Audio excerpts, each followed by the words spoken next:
চূড়ান্ত রায়ের আগে মৃত্যুদণ্ডপ্রাপ্তদের কন্ডেম সেলে নয় হাইকোর্টের আদেশ। দু একদিনের মধ্যে বৃষ্টিপাত কমবে, বাড়বে তাপমাত্রা, তীব্র তাপপ্রবাহের শঙ্কা দেখছেন না আবহাওয়াবিদরা। বিদেশ থেকে কেউ এসে বিএনপিকে চাঙ্গা করার মতো পরিস্থিতি নেই বললেন ওবায়দুল কাদের।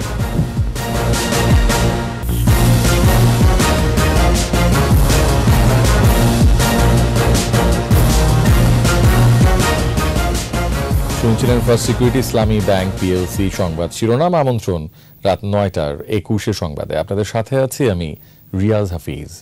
দর্শক, ২১ টেলিভিশনের সংবাদ একই সাথে সরাসরি দেখতে পাবেন আমাদের ফেসবুক পেজ www.facebook.com/2124 অনলাইনে। মৃত্যুদণ্ডাদেশ চূড়ান্ত হওয়ার আগে কোনো ফাঁসির আসামিকে কন্ডেম সেলে নেওয়া যাবে না বলে রায় দিয়েছেন হাইকোর্ট।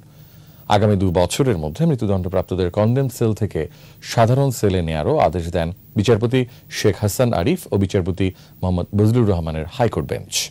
বিস্তারিত শাকির আরজুর রিপোর্টে। বিচারিক আদালতে মৃত্যুদণ্ডের রায় ঘোষণার পর তাৎক্ষণিক সাজা কার্যকরের আইনগত বিধান নেই। এজন্য ফৌজদারি কার্যবিধির ৩৭৪ ধারা অনুসারে প্রথমে হাইকোর্টে অনুমোদন নিতে হয়। সুপ্রিম কোর্টের আপিল বিভাগের চূড়ান্ত রায়ের পরও সংবিধানের ১০৫ অনুচ্ছেদ অনুসারে রয়েছে রিভিউ আবেদন সহ সবশেষে রাষ্ট্রপতির কাছে প্রাণ ভিক্ষার সুযোগ। আর এসব প্রক্রিয়া শেষ করতে ১০-১২ বছর পার হয়ে যায়। কিন্তু বিচারিক আদালতের রায়ের পর থেকেই মৃত্যুদণ্ডপ্রাপ্তদের বছরের পর বছর নির্জন কন্ডেম সেলে বন্দী রাখা হয়, যাদের অনেকেই শেষ পর্যন্ত খালাসও পান। এমন আইনি যুক্তি তুলে ধরে মৃত্যুদণ্ডাদেশ চূড়ান্ত হওয়ার আগে দণ্ডিত বা দণ্ডিতদের কন্ডেম সেলে রাখার বৈধতা চ্যালেঞ্জ করে ২০২১ সালের ২ সেপ্টেম্বর হাইকোর্টে রিট করেন চট্টগ্রাম, সিলেট ও কুমিল্লা কারাগারের কন্ডেম সেলের ৩ কয়েদি। রুল জারি সহ কন্ডেম সেলের বন্দীদের দেয়া সুযোগ সুবিধার প্রতিবেদন চেয়েছিলেন হাইকোর্ট। রুলের চূড়ান্ত শুনানি শেষে দেয়া রায়ে বিভিন্ন দেশের মামলার উদাহরণ দেন হাইকোর্ট। প্রসঙ্গ টানেন সাগররুনি হত্যা মামলারও। হাইকোর্ট রায়ে বলেন, কোনো ব্যক্তিকে মৃত্যুদণ্ডাদেশ দেয়া হলে চূড়ান্ত নিষ্পত্তি বা রাষ্ট্রপতির চূড়ান্ত আদেশ পাওয়ার আগে কন্ডেম সেলে নেওয়া যাবে না। এই চূড়ান্ত হওয়া বলতে বোঝানো হয়েছে হাইকোর্ট ডিভিশন, আপিল বিভাগ, আপিলের রিভিউ এবং মহামান্য রাষ্ট্রপতির কাছে ক্ষমা প্রার্থনার যে দরখাস্ত আছে, এগুলো নিষ্পত্তি হওয়ার পরেই একজনকে নির্জন কক্ষে কন্ডেম সেলে কনফাইন করে সলিটারি কনফাইনমেন্টে রাখা যাবে। পর্যবেক্ষণে হাইকোর্ট বলেন, একজন ব্যক্তিকে মৃত্যুদণ্ডাদেশ দেয়া হয়, কিন্তু মৃত্যুর জন্য অপেক্ষায় নির্জন কক্ষে বছরের পর বছর থাকার আদেশ দেয়া হয় না। কয়জনের মৃত্যুদণ্ড হচ্ছে সেসব তথ্য সুপ্রিম কোর্টের ওয়েবসাইট এবং সাংবাদিকদের দেয়ারও নির্দেশ দেন হাইকোর্ট। আগামী ২ বছর সময় দেয়া হচ্ছে বাংলাদেশের সকল জেল কর্তৃপক্ষকে।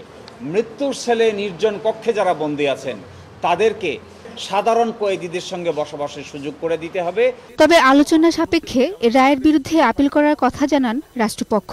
সুপ্রিম কোর্টের ইতিপূর্বে কোনো জাজমেন্ট হয়নি, অতএব সরকারের সাথে আমি আলাপ করে, যদি সরকারের সাথে আলাপ করে প্রয়োজনে আমি সুপ্রিম কোর্টে যাব। বেইল অ্যাপ্লিকেশনটা নেওয়া যাবে একটা কথা। আর একটা বলছেন উনি যে চূড়ান্ত শেষ না হওয়া পর্যন্ত তাদেরকে কন্ডেম সেলে নেওয়া যাবে না। দেশের বিভিন্ন কারাগারে কন্ডেম সেলে রয়েছেন ২৫৫৬ জন।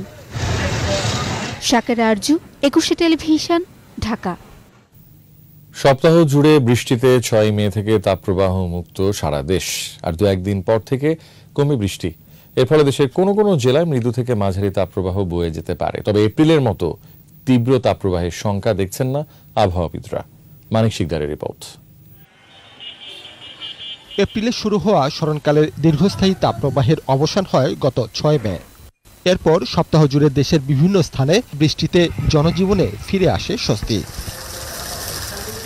আবহাওয়া দপ্তরের পূর্বাভাস অনুসারে ১৫ মে পর্যন্ত বৃষ্টিপাত অব্যাহত থাকবে। এরপর কমতে থাকবে বৃষ্টি, ফলে কিছুটা বাড়বে তাপমাত্রাও। ১৮ তারিখ বা ১৯ তারিখ পর্যন্ত মোটামুটি বৃষ্টিপাত অনেকটাই দেশের উপর কমে যাবে। বৃষ্টিপাত না হলে কিন্তু এই সময় কিন্তু তাপ প্রবাহ হয় বাংলাদেশের উপরে, কারণ এই সময় সূর্য আমাদের মাথার উপর কিরণ দিতে থাকে, দিনের পরিধি অনেক বৃদ্ধি পেতে থাকে। সূর্য যে কিরণকাল কিন্তু অনেক দীর্ঘায়িত হয়ে থাকে, ফলে তাপমাত্রা বৃদ্ধি পেতে থাকে। আজ দিনের সর্বোচ্চ তাপমাত্রা রেকর্ড হয় ঈশ্বরদীতে 37 ডিগ্রি। আগামী কয়েকদিনে তাপমাত্রা বাড়লে উত্তর পশ্চিমাঞ্চলের কয়েকটি জেলায় মৃদু থেকে মাঝারি তাপপ্রবাহের সম্ভাবনা দেখছেন আবহাওয়াবিদরা। তবে এপ্রিলের মতো তীব্র বা অতি তীব্র তাপপ্রবাহের আশঙ্কা নেই চলতি মাসে। আপাতত আমরা এই মাসে আর ওই ধরনের পরিস্থিতি হবে এই আশঙ্কা আমরা করছি না, কারণ এখন বৃষ্টিপাত কমে গেলেও কিন্তু ওইভাবে দীর্ঘ যে সময় ধরে বৃষ্টিহীন দেশ থাকবে ওই অবস্থা থাকবে না। হয়তো 5 দিন বা 6 দিন বা 7 দিন হয়তো বৃষ্টিহীন থাকতে পারে কোনো অঞ্চলে। এদিকে আগামী 24 ঘন্টায় রংপুর, রাজশাহী, ঢাকা, ময়মনসিংহ ও সিলেট বিভাগের কিছু এলাকায় ঝড়ো হাওয়া সহ বজ্রবৃষ্টির পূর্বাভাস দিয়েছে আবহাওয়া দপ্তর। তবে সর্বোচ্চ বৃষ্টিপাত আমরা 43 মিলিমিটার রেকর্ড করেছি। মানিক শিকদার, 21 টেলিভিশন, ঢাকা। হজ যাত্রীদের ভিসার মেয়াদ বাড়াতে সৌদি সরকারের প্রতি আহ্বান জানিয়েছেন প্রধানমন্ত্রী শেখ হাসিনা। প্রধানমন্ত্রীর সরকারি বাসভবন গণভবনে বাংলাদেশে নিযুক্ত সৌদি আরবের রাষ্ট্রদূত ঈসা বিন ইউসুফ আল দুহাইলান সাক্ষাতে এলে এই আহ্বান জানান তিনি। সৌদি রাষ্ট্রদূত তার দেশের পক্ষ থেকে প্রধানমন্ত্রীকে শুভেচ্ছা জানান। পবিত্র হজকে স্বাচ্ছন্দ্যপূর্ণ করতে সৌদি সরকারের নেয়া বিভিন্ন পদক্ষেপ সম্পর্কে শেখ হাসিনাকে অবহিত করেন ঈসা বিন ইউসুফ আল দুহাইলান। বাংলাদেশের পাশে থেকে অকৃত্রিম বন্ধুপ্রতিম দেশ হিসেবে সহযোগিতা অব্যাহত রাখায় কৃতজ্ঞতা প্রকাশ করেন প্রধানমন্ত্রী শেখ হাসিনা। বিদেশ থেকে কেউ এসে বিএনপিকে চাঙ্গা করবে সে পরিস্থিতি এখন নেই বলে মন্তব্য করেছেন আওয়ামী লীগের সাধারণ সম্পাদক ওবায়দুল কাদের। উপজেলায় এমপি মন্ত্রীদের স্বজনদের প্রার্থিতা বিষয়ে দলীয় নির্দেশ অমান্যকারীদের সাজার হুঁশিয়ারিও তার। মফিউর রহমানের রিপোর্ট। সাম্প্রতিক বিষয়াবলী নিয়ে ধানমন্ডিতে আওয়ামী লীগ সভাপতির রাজনৈতিক কার্যালয়ে সংবাদ সম্মেলনে আসেন দলটির সাধারণ সম্পাদক ওবায়দুল কাদের।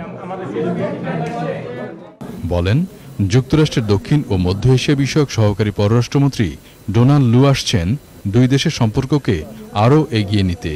প্রধানমন্ত্রী শেখ হাসিনাকে পাঠানো চিঠিতে মার্কিন প্রেসিডেন্ট জো বাইডেন যা বলেছেন তার বাস্তবায়ন দেখবে সরকার।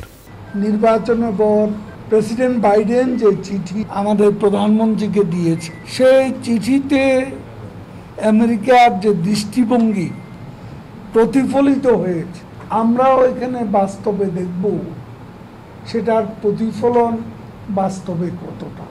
ওবায়দুল কাদের বলেন, বিএনপি নির্বাচনে না এসে বড় ভুল করেছে, আর বাইরে থেকে এসে কেউ তাদের মদত দেবে, চাঙ্গা করবে এমন পরিস্থিতি নেই। কেউ আমাদের দেশে এসে এখানে বিএনপিকে আবারও মদত দেবে, চাঙ্গা করবে, সেই পরিস্থিতি বোধ এখন বিশ্ব রাজনীতিতে মোটেই নেই। স্থানীয় সরকার নির্বাচনে এমপি মন্ত্রী স্বজনদের প্রার্থিতা নিয়ে তিনি বলেন, দলীয় নির্দেশ অমান্য করলে তাদের শাস্তি পেতেই হবে। আওয়ামী লীগ 73 জন এমপিকে মনোনয়ন দেন, 25 জন মিনিস্টারকে ক্যাবিনেট থেকে বাদ দিয়েছে। শাস্তিটা অনেকভাবে। 14 দলীয় জোটের বিষয়ে আওয়ামী লীগের সাধারণ সম্পাদক বলেন, জোট আছে, থাকবে, যথাসময়ে আলাপ আলোচনার জন্য বসবেন প্রধানমন্ত্রী শেখ হাসিনা।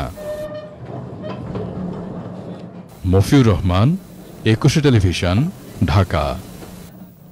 নিচ্ছি সংবাদ বিরতি, যখন ফিরছি তখন থাকছে। কুতুবদিয়ায় নোঙর করেছে এমভি আবদুল্লাহ। মঙ্গলবার স্বজনদের কাছে ফিরবেন 23 নাবিক।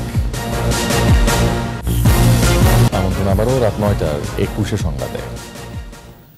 সোমালিয়ার জলদস্যুদের জিম্মি দশা থেকে মুক্তি পাওয়া বাংলাদেশি জাহাজ এমভি আবদুল্লাহ কক্সবাজারের জলসীমায় পৌঁছেছে। জাহাজটির মালিক এসআর শিপিং কর্তৃপক্ষ জানায়, সন্ধ্যায় কুতুবদিয়ায় ভিড়েছে এমভি আবদুল্লাহ। নাবিক ও ক্রু সদস্যদের একটি নতুন দল সেখানে পাঠানো হবে।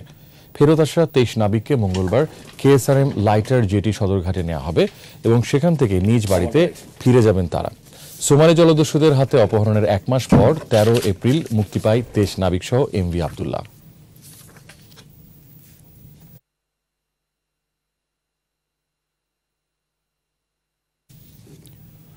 মার্কিন ভিসা নীতি ও র্যাবের উপর নিষেধাজ্ঞা তুলে নিতে ডোনাল্ড লুর সাথে আলাপ হবে। ঠিক করে ফেলা হবে আগামী 5 বছরে যুক্তরাষ্ট্রের সঙ্গে দ্বিপাক্ষিক সম্পর্কে রূপরেখাও। এসব আশাবাদ জানিয়েছেন পররাষ্ট্রমন্ত্রী ডক্টর হাসান মাহমুদ। রিপোর্টে বাকিরা জানাচ্ছেন মোহাম্মদ নুরুন নবী। যুক্তরাষ্ট্রের দক্ষিণ ও মধ্য এশিয়া বিষয়ক সহকারী পররাষ্ট্রমন্ত্রী ডোনাল্ড লু নির্বাচন নিয়ে বেশ দৌড়ঝাঁপের সফরটি করেছিলেন গেল বছরের জুলাইয়ে। বোদ্ধারা নানান শঙ্কার কথা শোনালেও সম্পর্ক ভালোর দিকে গেছে যুক্তরাষ্ট্র বাংলাদেশের। নির্বাচনের পর চিঠি দিয়ে অভিনন্দন জানিয়ে একসাথে কাজ করার অভিপ্রায়ের কথাও জানিয়েছিল দেশটির প্রেসিডেন্ট। বাংলাদেশে ফিরে আসতে পেরে আমি আনন্দিত। সেই ধারাবাহিকতায় আবারও লুয়ের ঢাকা সফরে জলবায়ু পরিবর্তন মোকাবেলা, রোহিঙ্গা সংকটের টেকসই সমাধান, অর্থনৈতিক সহযোগিতা সহ বহুবিধ সম্পর্ক নিয়ে আলোচনা হবে। সুতরাং মার্কিন প্রশাসন থেকে যারাই বাংলাদেশে সফর করুক না কেন, আমাদের সম্পর্ককে এগিয়ে নিয়ে যাওয়ার লক্ষ্যেই আমরা কাজ করব একসাথে। সেখানে অর্থনৈতিক সম্পর্ক আছে, আমাদের নানা ক্ষেত্রে কপারেশন আছে, সেগুলো নিয়ে তো অবশ্যই আলোচনা হবে। এবারের সফরটি নির্বাচন পরবর্তী গুরুত্বপূর্ণ হিসেবেই দেখছে দুই দেশ। অমীমাংসিত বহু ইস্যুতে কথা বলতে চায় ঢাকা ওয়াশিংটন। ভিসা নীতি কিংবা র্যাবের কিছু ব্যক্তিবিশেষের উপর নিষেধাজ্ঞা, সেগুলো আমাদের সম্পর্কের ক্ষেত্রে কিছুটা রেখাপাত করেছে তো বটেই, সেগুলো আমরা অবশ্যই আলোচনা করব এবং সেগুলো যাতে সহজীকরণ হয় বা উঠে যায়, সেই প্রসঙ্গগুলো স্বাভাবিকভাবে আসতেই পারে। মন্ত্রণালয়ের একটি প্রকাশনা অনুষ্ঠানে পররাষ্ট্রমন্ত্রী বলেছেন, 50 বছরেরও বেশি সময় ধরে মিয়ানমারের অভ্যন্তরীণ অস্থিরতা চলে আসছে। আরাকান পরিস্থিতির অজুহাতে রোহিঙ্গা প্রত্যাবর্ষণ বিলম্ব করা সমীচীন হবে না দেশটির। আরাকানে এখনকার যে পরিস্থিতি, সেই পরিস্থিতি প্রত্যাবর্ষণের ক্ষেত্রে একটু অন্তরায় তৈরি করেছে। সেটা যে সঠিক নয় তা নয়, কিন্তু মায়ানমারে গত 50, 60, 70 বছরের যদি ইতিহাস ঘাটেন, সবসময় গণ্ডগোল লেগেছে। সুতরাং এই প্রত্যাবর্ষণ শুরু করার ক্ষেত্রে এটিকে অজুহাত হিসেবে যেন দাঁড় করানো না হয়। ডোনাল্ড লুয়ের সফরে বিএনপির অতি উৎসাহের কোনো কারণ নেই বলেও মন্তব্য পররাষ্ট্রমন্ত্রীর। তাদের এই প্রচেষ্টা সফল হয়নি, সেটি তারাও জানে, এবং এখন যদি আবার নতুন করে সে এজেন্ডা নিয়ে নামে, তাহলে সেটি আবারও জনগণ কর্তৃক প্রত্যাখ্যাত হবে। মোহাম্মদ নুরুন নবী, একুশে টেলিভিশন, ঢাকা। আবারও পেছালো টি-20 বিশ্বকাপের জন্য বাংলাদেশ দল ঘোষণা। তাসকিনের জন্য আরও একদিন সময় নিচ্ছে বিসিবি। জিম্বাবুয়ের বিপক্ষে শেষ টি-20-র পর বিশ্বকাপ ও ইউএসের বিপক্ষে সিরিজের জন্য দল ঘোষণা করতে চেয়েছিল বাংলাদেশ ক্রিকেট বোর্ড বিসিবি, তবে বাধা এসেছে তাসকিনের জন্য। জিম্বাবুয়ে সিরিজের শেষ ম্যাচের আগে ইনজুরিতে পড়েন এই পেসার। সাইড স্ট্রেইনের সমস্যায় বিশ্বকাপ নিয়ে শঙ্কায় আছেন তাসকিন। ইনজুরির অবস্থা জানতে আরও একদিন সময় লাগবে। মঙ্গলবার দুপুরে দল ঘোষণার সিদ্ধান্ত নিয়েছে বিসিবি। তবে বিশ্বকাপের আগে ইউএসের বিপক্ষে 3 ম্যাচের সিরিজে বিশ্রামে থাকবেন তাসকিন। 21শে মে মাঠে গড়াবে সিরিজটি।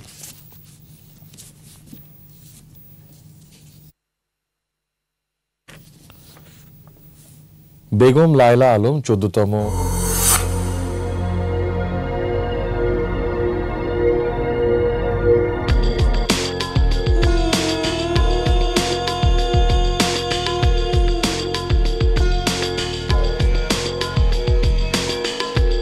আহমেদ ওয়ালিজা তৃতীয় স্থান লাভ করেন। বিজয়ীদের হাতে পুরস্কার তুলে দেন বেগম লায়লা আলম। এই প্রতিযোগিতায় শীর্ষ 9 জন 42তম জাতীয় মহিলা দাবা চ্যাম্পিয়নশিপের চূড়ান্ত পর্বে অংশ নেবেন।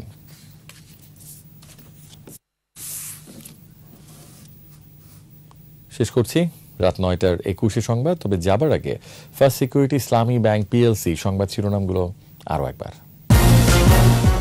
চূড়ান্ত রায়ের আগে মৃত্যুদণ্ডপ্রাপ্তদের কনডেম সেলে নয়, হাইকোর্টের আদেশ।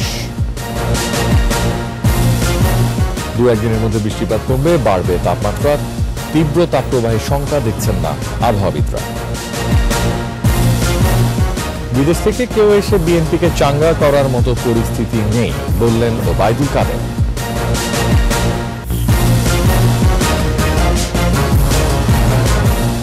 সর্বশেষ খবর জানতে ডায়াল করুন 2021 নম্বরে আর ভিজিট করুন 21erastv.com ওয়েবসাইটে। এছাড়া ফেসবুকে লগ ইন করতে পারেন facebook.com/2124 অনলাইনে। আমাদের পরবর্তী সংবাদ রাত 11টায় দেখার আমন্ত্রণ রইল। ধন্যবাদ।